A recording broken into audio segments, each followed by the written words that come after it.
पहले समझ लेते हैं कि ये चैप्टर नंबर 8 कितने पार्ट में डिवाइडेड है। नाम क्या है चैप्टर का? तो चैप्टर का नाम है natural resources and this chapter is divided into two topics, two broad topics. The topics are resources से रिलेटेड एक टॉपिक है और एक सॉइल से रिलेटेड टॉपिक है। रिसोर्सेज में हम we will study about what are the different kinds of uses of the resource, then we will study about what are the different types of resource, किस basis पे हम resources को divide कर सकते हैं। And third thing and important part in this question is going to be there in each and every topic that we study regarding the environment और even cultural and heritage वाला part. Culture, heritage, environment यानी कि समझ लो almost पहले chapter से लेकर 14th 15th chapter तक आपको है ना, ये आंसर तो सब जगह मिलेगा, कंजर्वेशन। तो किसी भी चीज को कंजर्व कैसे किया जाए, उसको प्रिजर्व कैसे किया जाए ना, उससे रिलेटेड क्वेश्चंस आपको हर एक चैप्टर में मिलेगा। हर एक चैप्टर में आंसर भी सेम होगा, कुछ भी डिफरेंस नहीं होगा। वो आंसर क्या होगा भाई?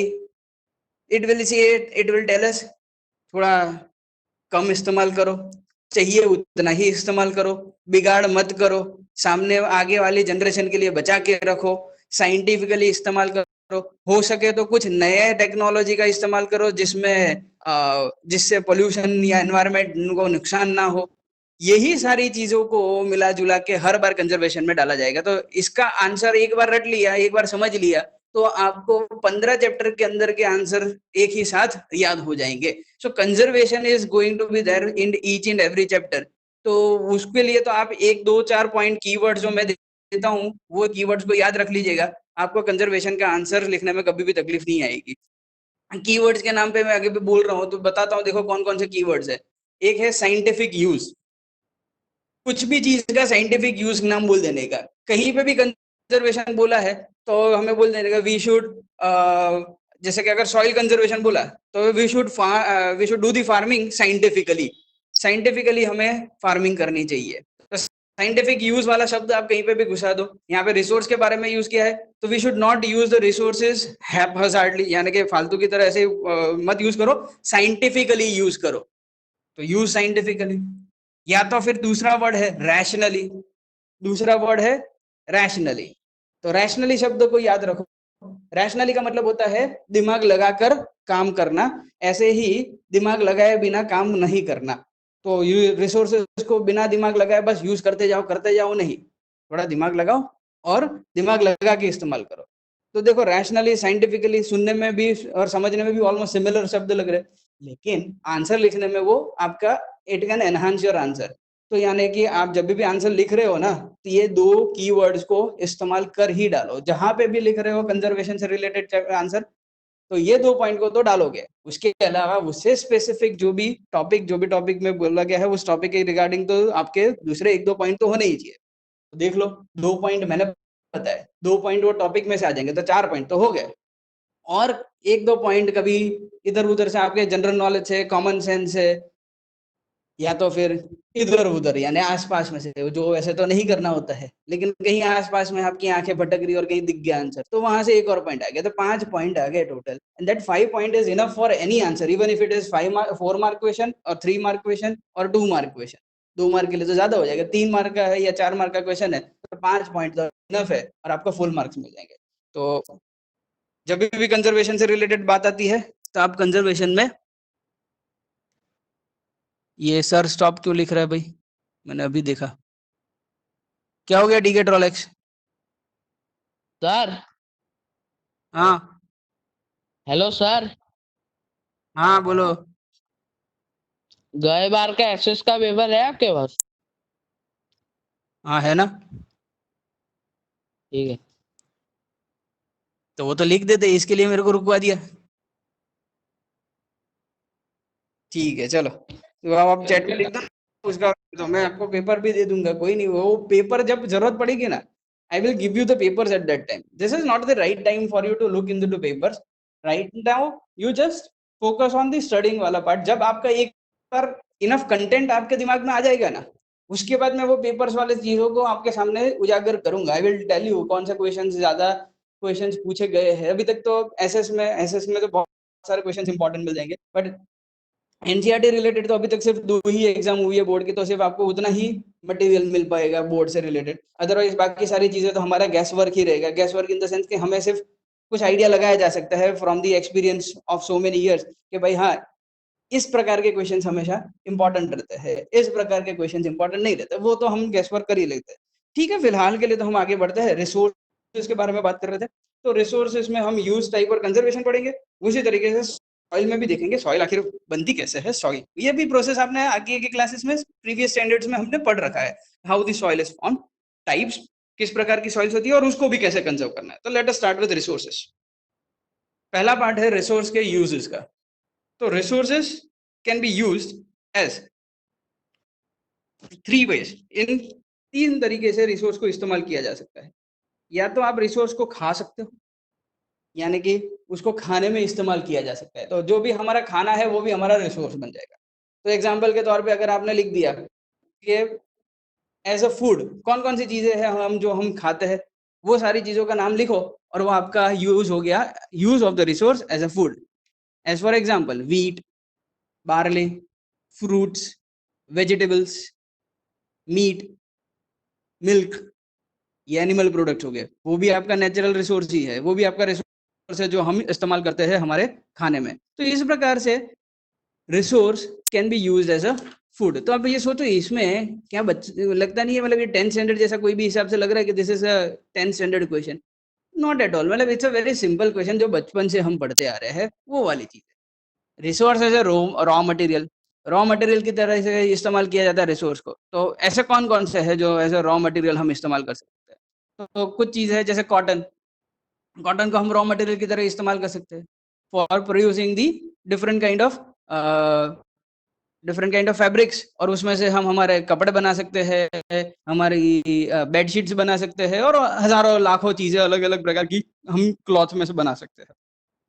तो यहाँ पे resource as a raw material, तो रॉ मटेरियल में एक कॉटन आ गया। उसके अलावा कौन कौन से रॉ मटेरियल है? बहुत सारे रॉ मटेरियल भाई। We can say that iron mining करते हैं तो आयरन का जो भी ओर है, ORE, ओर, आयरन ओर। फिर उसी प्रकार से दूसरे मिनरल के ओर है, तो मिनरल ओर इन जनरल बोल दूंगा, जैसे कि कैल्शियम का ओर होता है, एल्यूमिनियम का ओर होता है। These are all the ores जिसमें से हम मेटल एक्सट्रैक्ट करते हैं। तो ये हमारा रॉ मटेरियल हो गया, considered as a source of a raw material। Then और दूसरे रॉ मटेरियल्स के बारे में अगर आपसे बात की जाए तो even to some extent milk भी आपका रॉ मटेरियल हो जाएगा। कैसे? तो डायरेक्ट पी रहे हो तब तक ठीक है, लेकिन अगर उसी मिल्क को इस्तेमाल करके कर्ड बनाया जा रहा है, यानी कि दही बनाया जा रहा है, या तो फिर पनीर बनाया जाता है, या तो फिर चीज बनाया जा रहा है, मुंह में पानी मत लेके आना, मेरे भी आ गया, लेकिन ठीक है। तो ये सारे रॉ घी तो मटेरियल है। बनता तो है घी। क्या, सॉरी फिर से बोलो।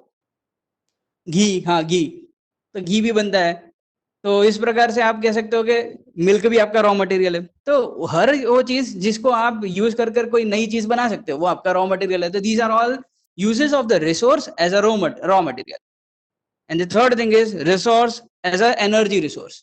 तो एनर्जी के तरीके इस्तेमाल करने वाली चीज कौन सी है? तो हम एनर्जी के लिए तो हम बहुत सारे रिसोर्सेज इस्तेमाल करते हैं। कोल है, पेट्रोलियम है, ये दो बड़े है। उसके सिवाय भी है सोलर है, टाइड है, जियोथर्मल है। ये सब के बारे में भी आपने बचपन में कहीं ना कहीं पे प्रीवियस स्टैंडर्ड्स में पढ़ रखा होगा। सो अभी भी आप बच्चे ही हो, बचपन में मतलब प्रीवियस स्टैंडर्ड्स की बात कर रहा हूँ, तो वो प्रीवियस स्टैंडर्ड्स में आपने पढ़ ही रखा होगा। तो डेफिनेटली इस प्रकार से आपको रिसोर्सेज के इस्तेमाल के बारे में तो पता चल गया। लेकिन एक बड़ा प्रश्न आपके सामने अभी भी खड़ा रहता है कि आखिर ये रिसोर्स होता क्या है? What is the definition of resource? तो डेफिनेशन ऑफ रिसोर्स जो मैंने ऊपर लिख रखी है, आप ये 3 पॉइंट को इस्तेमाल लिखिए, याद रखिए, और आपका रिसोर्स का डेफिनेशन पूरा हो जाएगा। 3 थिंग्स। फर्स्ट, इंसान उसके ऊपर डिपेंड रहता है, जिस चीज पे डिपेंड रहता है वो रिसोर्स कहलाता है। उस रिसोर्स के द्वारा वो अपनी इच्छाएं पूरी करता है, खाने की इच्छा पूरी करता है, रॉ मटेरियल की इच्छा पूरी करता है, या एनर्जी की इच्छा पूरी करता है। तो मैन जिसके ऊपर डिपेंड होता है वो रिसोर्स है, जिससे मैन की इच्छा पूरी होती है वो रिसोर्स है। और उस रिसोर्स को वो कैसे इस्तेमाल करेगा? तो वो अपना दिमाग को इस्तेमाल कर कर, दिमाग के लिए शब्द आता है intellectual capacity. What do you mean by intellectual capacity? That means how you are applying your brain to use it. आप सोचो, कोल जो है it was there since a very long period of time, लेकिन हमने कोल का इस्तेमाल start कब किया? तो कोल का इस्तेमाल स्टार्ट किए हुए अभी हमें है ना 400 से 500 साल भी पूरे नहीं हुए हैं. We have just been using coal only for last 500 400 to 500 years. What about, and हमारी ह्यूमन की हिस्ट्री कितनी है? तो we are on this planet at least for 70,000 years. हम पिछले 70,000 साल से हमारे पास, मतलब जो ह्यूमन जिसके बारे में हम आज बात करते हैं होमोसेपियंस, तो homo sapiens are there on this planet from since और फॉर द लास्ट 70,000 years. पिछले 70,000 साल से हम हैं, उसमें से सिर्फ 500 साल ही हमने कोल का इस्तेमाल किया. बाकी के सारे 65,500 years क्या किया? हमने कोल का इस्तेमाल नहीं किया. तो क्या कोल रिसोर्स नहीं था? तो या कोल रिसोर्स नहीं था. मतलब कोल को तब हम रिसोर्स नहीं बोलेंगे. क्यों? भले ही कोल था, लेकिन हमारे पास दिमाग नहीं था कि हम कोल को इस्तेमाल कर पाए. तो जब हमारे पास दिमाग आ जाता है, हम हमारा दिमाग लगाते हैं और उसको हम हमारी नीड्स को पूरी करने के लिए इस्तेमाल करते हैं, only then that becomes a resource. As for example, हमें पता है कि बहुत सारा मीथेन पड़ा हुआ है मार्स के अंदर. But is that methane on the Mars a resource for us? No, that is not a resource for us. अगर मीथेन इंडिया में होता है या फिर अर्थ पे होता तो हम उसको रिसोर्स कहते हैं, क्योंकि फिर हम वो उस मीथेन को इस्तेमाल कर पाते और हम करते भी है. जैसे कि हमारा पेट्रोलियम गैस एलपीजी या नेचुरल गैस जो आपके घर पे आ रहा है, तो दैट इज मीथेन. तो मीथेन आपके घर पे कैसे पहुंच रहा है? क्योंकि हमने उसको यूटिलाइज करना सीख लिया है, घर तक पहुंचा रहे हैं और उसमें से हम एनर्जी को यूज करके खाना भी पका रहे हैं और खा भी रहे. So that methane which is on the earth becomes a resource, but the same methane which is out of our reach does not call cannot be called as a resource. तो रिसोर्स के लिए ये point, last वाला point बड़ा important है. जब भी resource की डेफिनेशन लिख रहे हो, don't forget to mention this thing, intellectual capacity to utilise them. ठीक है, तो इसको समराइज करता हूं और आगे बढ़ता हूं. तो what is the definition of resource? अभी मैं रिपीट करूंगा 3 बार. 3 बार में आपको रिसोर्स की डेफिनेशन याद हो जानी चाहिए. The thing on which man is dependent, comma, human needs are fulfilled, and the man has the physical and intellectual capacity to utilize them, can be called as resources. आपके सामने तीनों शब्द मैंने कीवर्ड लिख रखे हैं और अभी मैंने जो बोला that is your final definition for what is resource. I am repeating, what is resource? The resource यानी कि the thing on which the man is dependent, comma, it fulfills its need, he fulfills its need and has the physical and intellectual capacity to utilize them, can be called as a resource. This is the third and the last time I am repeating. हो सके तो आप मन में मेरे साथ repeat कीजिएगा. ज्यादा अगर आप मन में रिपीट करोगे मेरे साथ तो ज्यादा अच्छा होगा, आपको याद यहीं का यहीं हो जाएगा. The thing on which man is dependent, human needs can be fulfilled.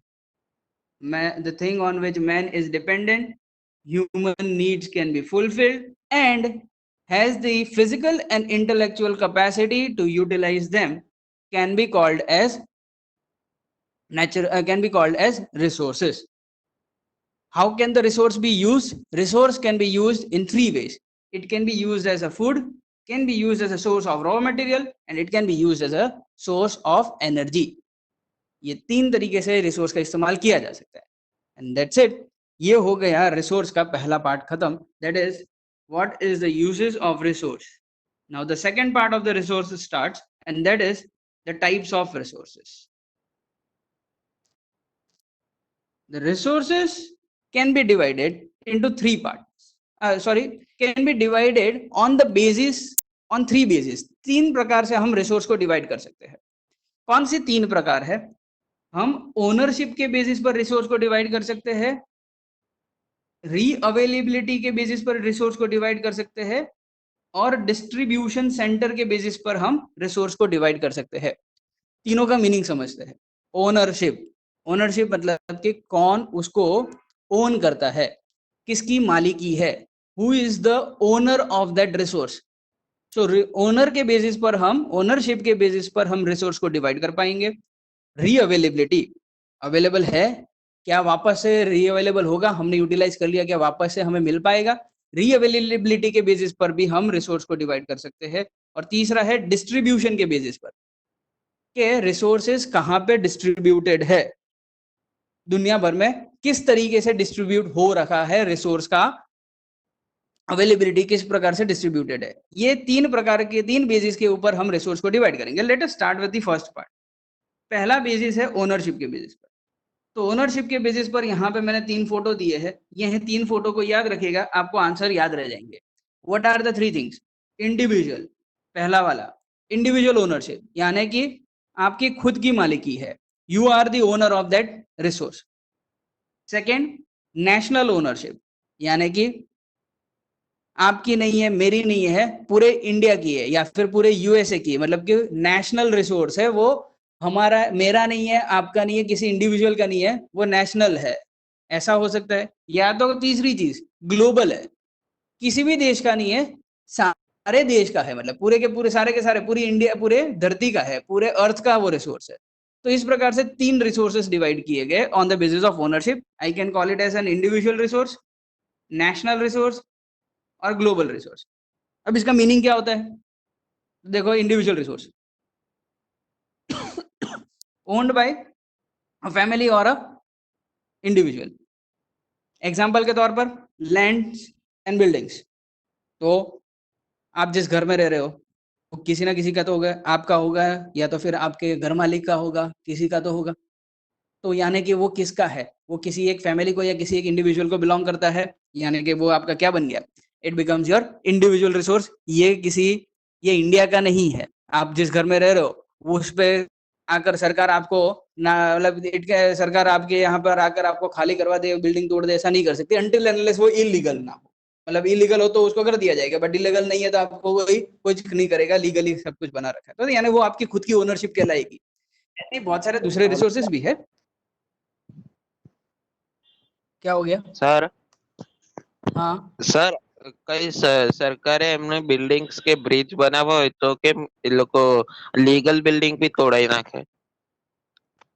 हाँ, that comes under something different है, एक दूसरी पार्ट है, मतलब वही, जैसे डेफिनेटली वो ओनरशिप तो प्राइवेट ही है, मतलब है तो प्राइवेट ओनरशिप, लेकिन वही for the greater of the society, वो उन लोगों से, मतलब देखें जबरदस्ती भी अगर खिले रहे तो भी उनको बदले में जो उन्होंने लीगली बना रखा है कि भाई अगर मैं किसी से लूंगा तो उसको इतना पैसा तो दूंगा ही, तो गवर्नमेंट उसको उतना पैसा तो देंगे ही, मतलब ऐसा नहीं है कि मुफ्त में ले लेंगे। इलीगल है तो मुफ्त में निकाल दिया जाएगा, सबको ऐसे ही गिरा दिया जाएगा। लीगल है तो कम से कम उसको कुछ तो पैसा मिलेगा। और आप जो क्वेश्चन पूछ रहे हो that question relates to why, it's a different part. एक दूसरी क्वेश्चन पे चले जाएंगे हम सिविक्स में पहुंच जाएंगे, जहां पे पॉलिटिकल साइंस आएगा। पॉलिटिकल साइंस के बारे में सोचना पड़ेगा कि भाई सरकार के रोल क्या है, सरकार क्या कर सकती है, प्राइवेट ओनरशिप पे कितना वो कितना उसके ऊपर दबदबा कर सकती है, how much authority does a government have on a private authority, वो वाले सारे क्वेश्चंस में हम चले जाएंगे।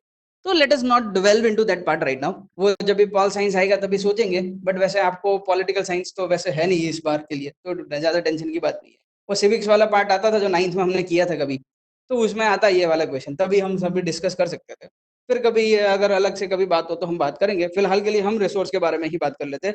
On the basis of ownership हम उसे इंडिविजुअल ओनरशिप कहेंगे।